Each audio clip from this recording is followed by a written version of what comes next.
Welcome to another Unstoppable recap.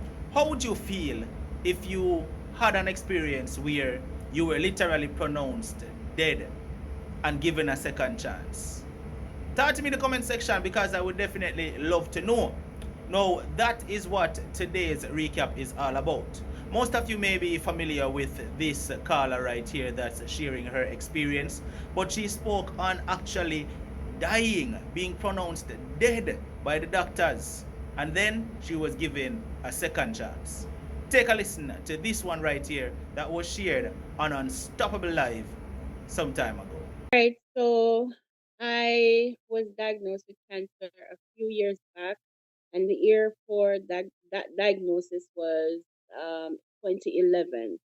All right, but before that, it was actually there was signs, and there was no symptoms, but there was signs because symptoms come with different things, and I did not know what I was feeling or at least what I was going through. So when you really don't know certain things, you actually just bypass what is happening with you. All right. So during that time, before I got diagnosed, I noticed that whenever I heat something hot and, I'm chewing something, my tooth would always break off or fall out. I did not know the reason for that. But then it started to get worse where one particular day I was actually in my house and, I was doing my hair and then all of a sudden my mouth started filling up with lots and lots and lots of fluid. And I'm like, what is going on? That's just strange. And I know I'm not pregnant or anything. So anyway, I cry excuse from the hairdresser and I asked her to go outside and let me do what I gotta do. When I, you know, as they would say, spit, I just felt like something was missing from my mouth. So when I used my tongue to feel my gum, I felt two of my teeth was, missing. And I said, no, man, something is definitely wrong. I don't have tooth decay. I don't have cavity nor anything at all, basically. So anyway, I said, all right. At the time, I was married, so I contacted a dentist. I told my husband, and I contacted a dentist, and scheduled an appointment and went and see the dentist. When we went to see the dentist told me that I won't be able to put in any tooth or any plate, basically. So I said, why? He said to me, because something is not right. So he pulled some fluid from my gum. At the time, I was in Jamaica at the time. He pulled some fluid from my gum and he said to me to come back within a week. So I said, all right, no problem. When I went back, he told me that, no, first and foremost, he asked me if I was eating wheat, like old wheat. And I said, yes, I eat a lot of it. He said to me that I should not eat no more because at the end of the day, it's not healthy. Too much of it is not healthy. So I said, but I thought that whole wheat is supposed to be a healthy product. He said, yes, but too much of one thing is good for nothing. Anyways, I said, all right, what's the next move? He said to me that I'm going to have to do another test. And he did another test and he said he's going to let me know what is going on. When he told me what was going on, I was shocked. He told me that I have brain and mouth cancer. Unfortunately, I never believed him, so I went back overseas because that's where I was before. So I booked a flight and I went back overseas. And when I went there, they told me the same thing that I have brain and mouth cancer and I'm going to have to go through a necessary prep and then go through chemo. All right. So when I went through the chemo, it was so challenging because I started doing the chemo and then the chemo was actually not working for me. The first chemo wasn't working, the second one wasn't working, and then the third one, it actually worked, but then something drastically took place where nobody never knew it was going to happen. Anyways, when I started doing the chemo and everything, the doctor before I started doing the chemo, the doctor asked me to sign a piece of paper to state that whatever it is that I will be doing, there will be some side effects that comes along with it. If I agree to the terms and conditions, then I'm gonna have to, sign the paper and go through it. If I don't agree, then they won't be able to, prep me and do the chemo and all of that. So I said, well, what are the terms and conditions? He says that that would make me live a little longer, but then the chemo is going to cause a lot of pains and disturbance to my body and all of that. So I said, well, nobody wants to die. So basically, well, everybody have to die at some point, but nobody really ready for that. So I decided to sign the paper and, go along with the chemo. While going through the chemo, everything was really not working. It just wasn't working. And then after a period of time, the one of the chemo started working, but then when it started, it so happened that I fell at one point in time, I fell under coma with it.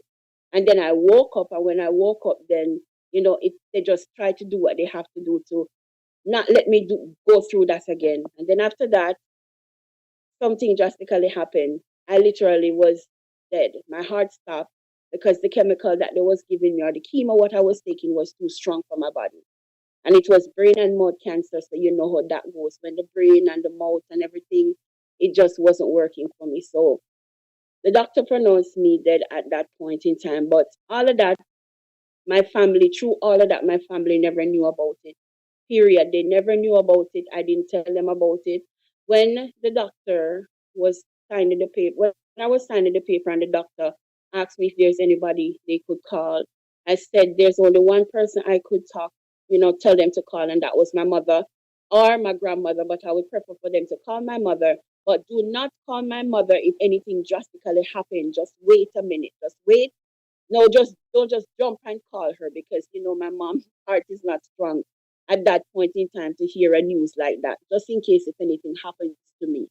And the doctor, remember what I told him when my heart stopped, and when they pronounced me dead, they waited for a couple of minutes, and they said, but at least that's what they told me, they were contemplating between themselves if they should call a family member, because that's not right for somebody to pass on and nobody knows about it. And within a few, I would say, let's say 5 to 6 minutes or so, in the process of them doing that, they start, seeing movements and, all of that. And, I came back to, but my heart literally stopped. Basically, when they test me, I was literally dead.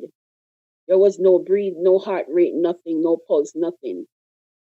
But what I never said, um, when I was telling my story to my family after I came out of it, I it's strange because I met my father died 2009, and my great grandmother, I did not know her, and one of my aunt named Lena, I know her, but that was like when I was a child. She died when I was in my teens, but we weren't around each other then.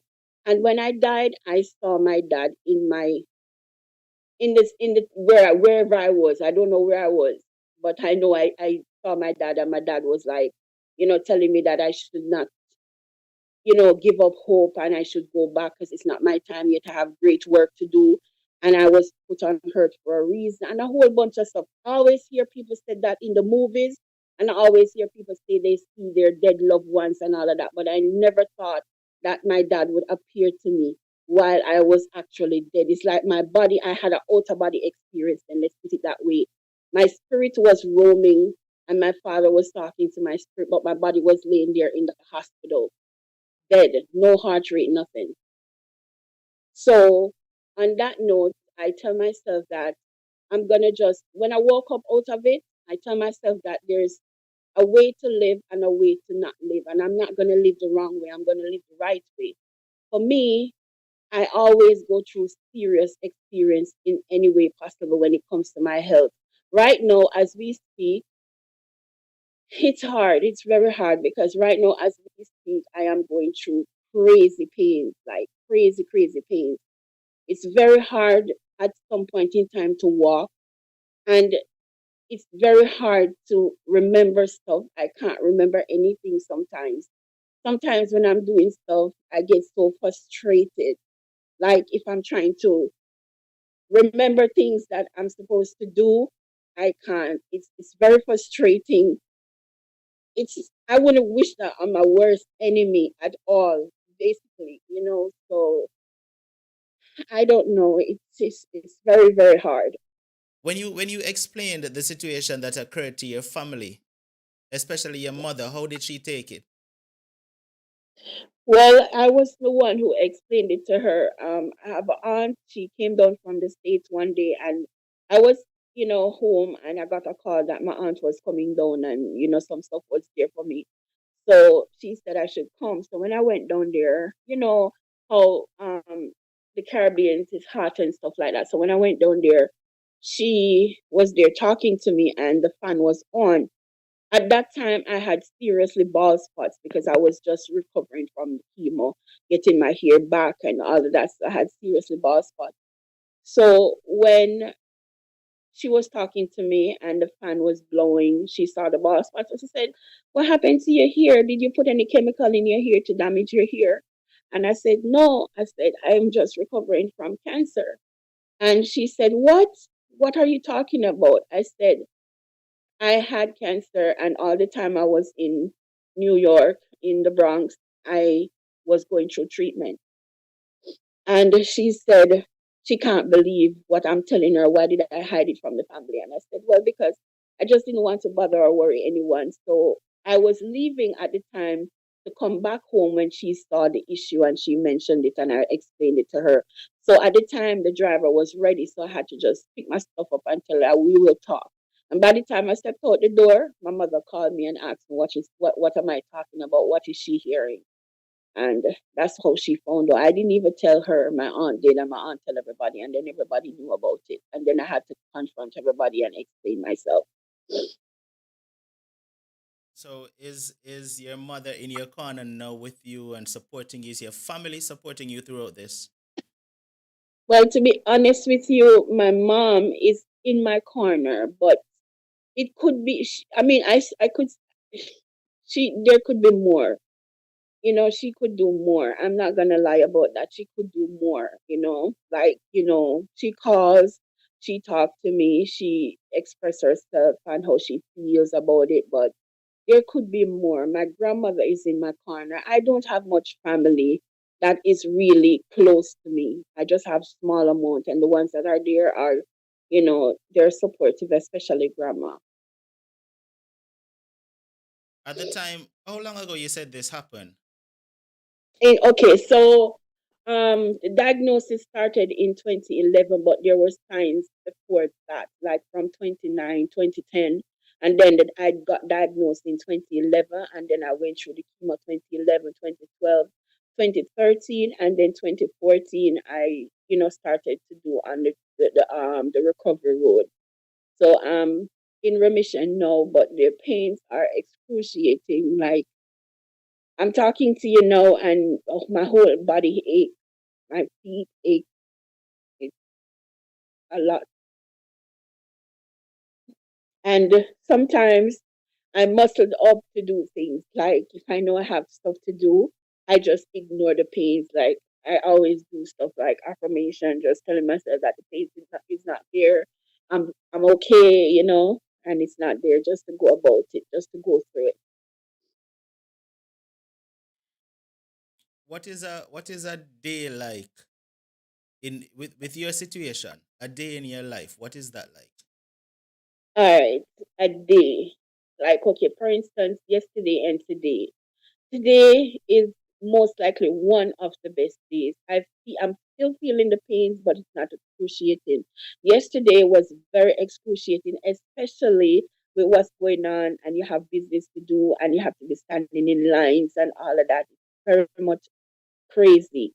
So my days are on and off. I have better days, bad days, good days. Sometimes I have to thank God for the partner that I have. He would like, he would call at work and he will say, "How is your feet? How is the pain?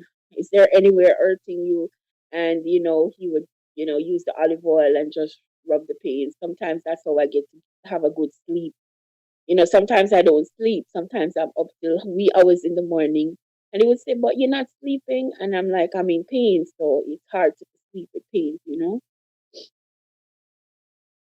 So a day in my life is not a happy one, but I give thanks for it because God is blessing me a lot. This is what I I have to count this is what I need blessings. to get to because I'm trying to figure out with everything that you're coping with, what Mm-hmm. keeps you going? What motivates you to keep pushing and what is your strength? What keeps you going?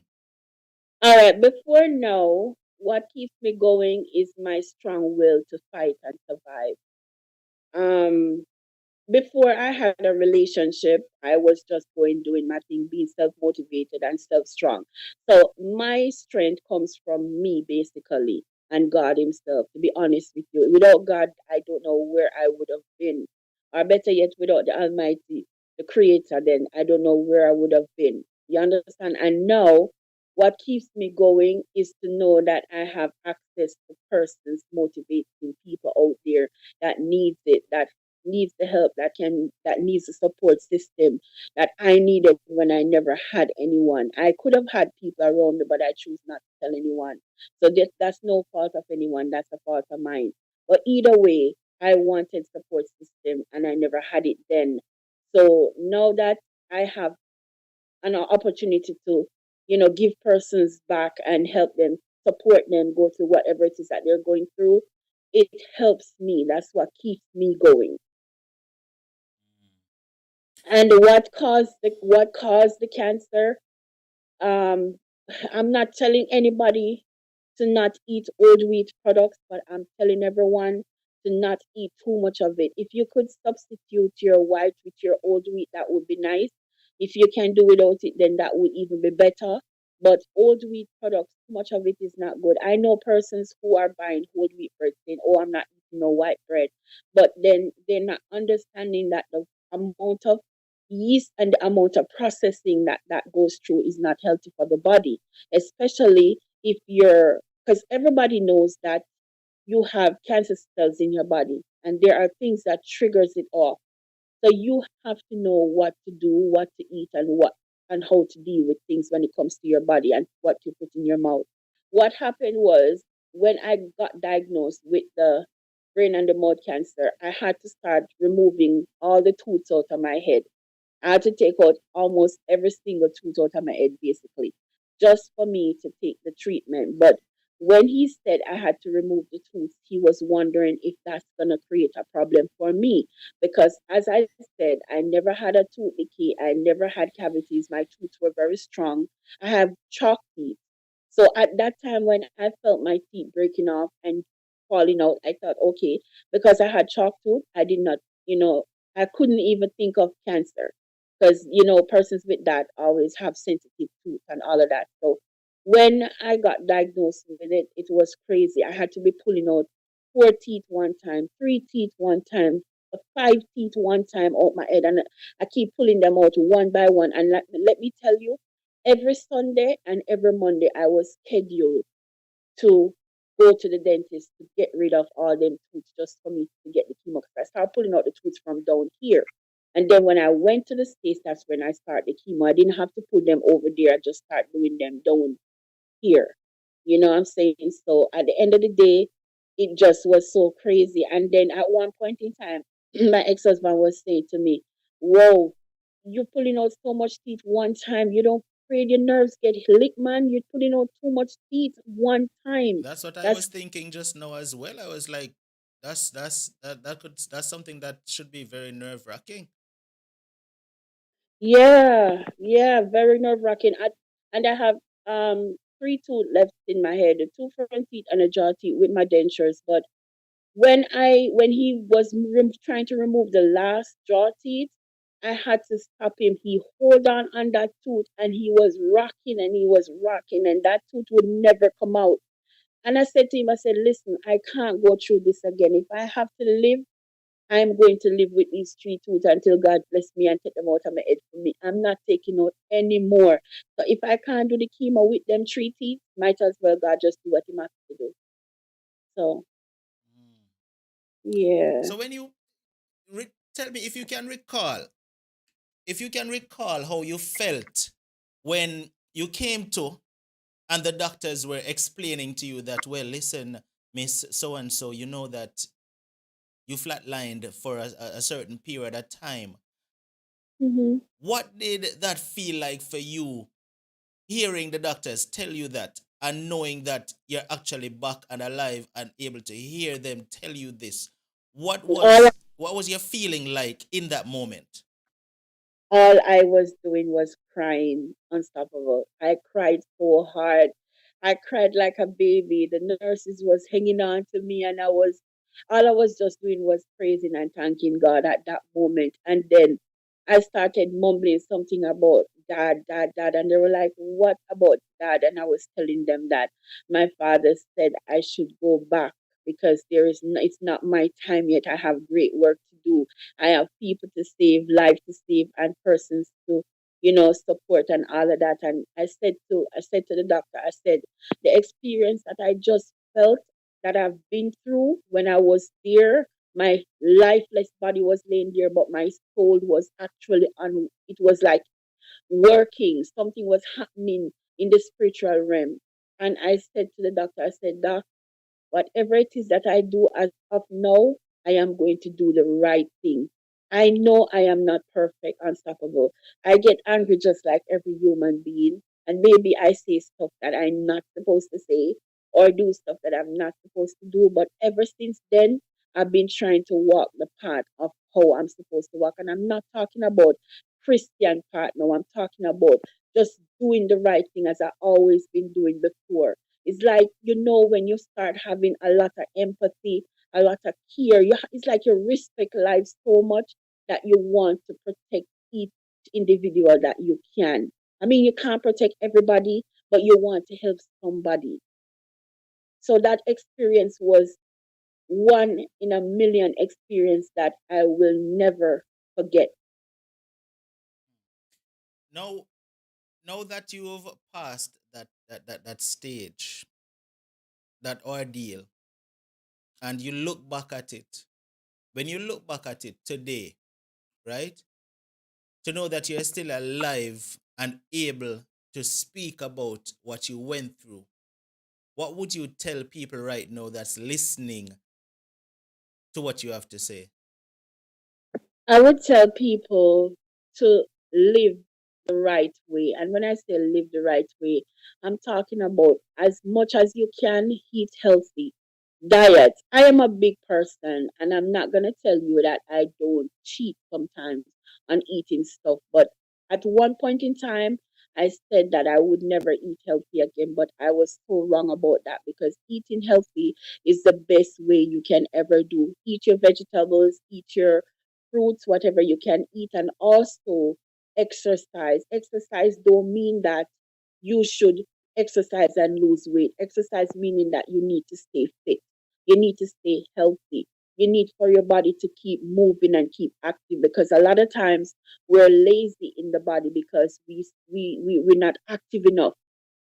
As much as a person is skinny or slim, they can be very lazy. Their body can, you walk 2 miles down the road and the person slim and them a breathe like crazy. They're breathing heavily because they're not active enough. They're not energetic enough because they're not exercising. And exercising goes a long way when it comes down to health. A lot of times when we exercise, it smooths the brain, it heals the tension in your body, and it also helps your organs to keep active. Drink a lot of water. Drink a lot of water. Ease up off of all the sweet stuff and all the old weak stuff and eat healthy. And know we Jamaicans love our food. But trust me, guys, eating healthy is the right way to go. What are your thoughts on chemo, as a matter of fact? Because someone is saying in the chats that people should avoid chemo.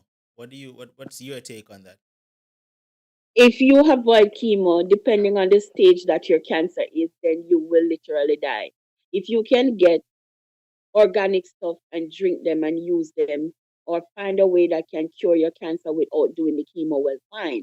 Because there are ways to cure your cancer without doing the chemo if you have the push. But what about the persons who are living in the United States who can't get access to those kind of stuff and only have the opportunity to do chemo? You have to consider those kind of people.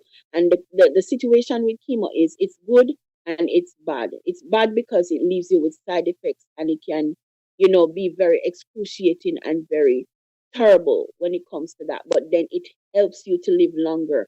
Stage 4 is the last 4 of any cancer. And once you reach stage 4, if you're not going to do the chemo, then obviously you're not going to live. And you may do the chemo and still don't live through it because I know people who do it and still never live. You have access to do the chemo. stage 1, stage 2, stage 3. Just pray to God that you catch the chemo. Sorry, you catch the cancer early, where you can get help to deal with it. But if you can get organic stuff to do it and get rid of it, then fine. I heard a lot of things work for it. Some people said that they're cured by charcoal, and we know charcoal is a very good home remedy, as in, organic stuff and a lot of things, bush and all them something. And, at the time, I was in the access of a country where I can have access to bush. But then when I have to flew out, the only option I had was chemo. And I'm living, so I don't regret doing the chemo, whether or not I'm feeling pain. You understand me? Because it makes me live long. 2011, unstoppable. I'm Mm-hmm. still You're breathing. still here, And yes. I'm still here. And the crazy thing about this is my ex-husband passed and leave me even though we weren't together. So he was diagnosed with diabetes and I was diagnosed with cancer. And he's not here with us anymore. So to me, I think it's best for us to choose our path when it comes to chemo. You have an option. It's either you're going to take the bush, drink it, and see if it cure you, or you're going to take the chemo where you can live a little longer. You just have to prepare your mind for the side effects that comes along with it. Mhm. I'm seeing persons in the chat saying they're asking if you consume meat.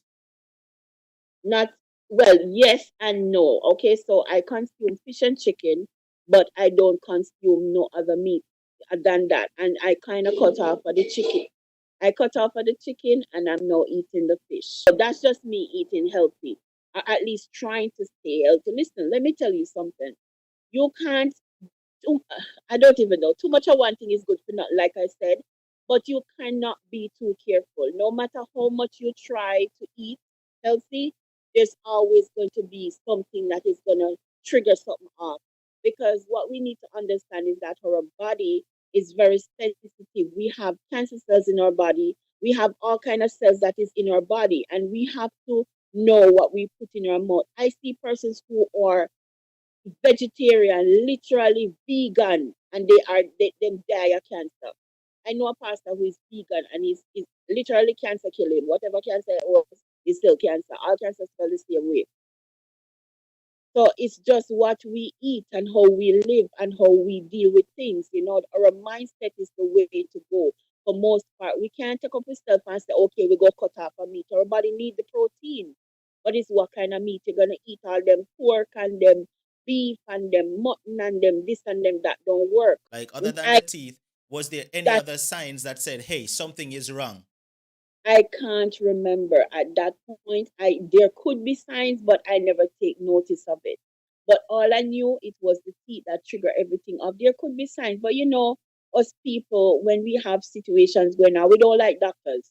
Because I hate doctors. I don't like taking pills and all of that. So if there was a sign, I probably shake it off. I say, "Oh, Cho, it's nothing," and ignored it. But then when the tooth fall out and I knew I couldn't do without my tooth, especially my bottom tooth, I had to go to the dentist, and that's how I found out. So maybe it took the tooth for falling out for me to take it actually seriously. There could be signs, but I never noticed the signs more than just the tooth falling out. Mm. So, as I said, having cancer is one of the hardest things to overcome, because you don't know if you're gonna live through it. You don't know if it's gonna be curable. You don't know what is going to happen. You just have to ride with the waves. It's either you're gonna drink the organic stuff, do what you have to do, or you're gonna take the chemo. But through all of this, God is in control. If you're supposed to live, you're going to live. And if you have a purpose, you're going to live. And if you're going to die, then your number is up, you're gonna die. So it's just what it is. And there are a lot of cancer survivors out there that can tell their story. And I am one of them.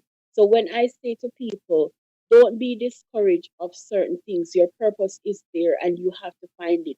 That's one of the reasons why I'm always encouraging persons. I know persons right now who are sick with the same cancer, they still have it. They're Mm-hmm. going through it.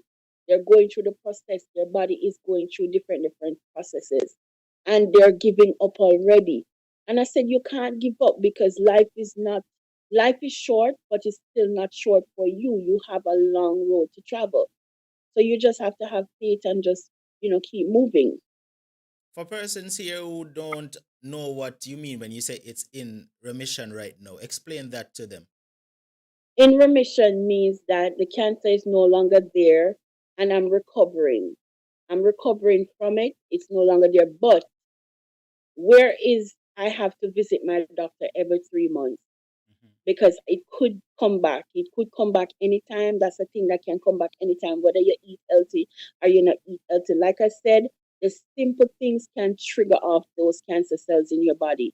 So I have to visit my doctor every 3 months to ensure that it's not back. But I'm on the road to recovery. Remission means that I am recovered or recovering rather, basically. I'm talking and it's hard. It's hard for me. And when I tell you it's hard, it's hard. Imagine you're getting up off the bed, all right, and you're trying to stand up, and you're Mhm. standing up, but in the process of standing up, you can't move off. Mm. You can't step away like how you would just get up and walk. I have to stand up for a good couple seconds, if not minutes, before I can walk off, or 5 minutes the most, just for my body to come back together. Because if I walk off just by getting up, I'm gonna fall, Mhm. probably break a leg, because my feet are so fragile right now. Sometimes I feel like my feet is under fire. And when I said that, I mean that literally. So, guys, whatever it is that you do, just stay healthy and do the right thing by eating healthy. If you're eating all them, if you have pork and meat now, so you have to stop, but just cut back on some of it. It's not healthy. All right, Dr. Mia, blessings to you and thank you for sharing once again. All right.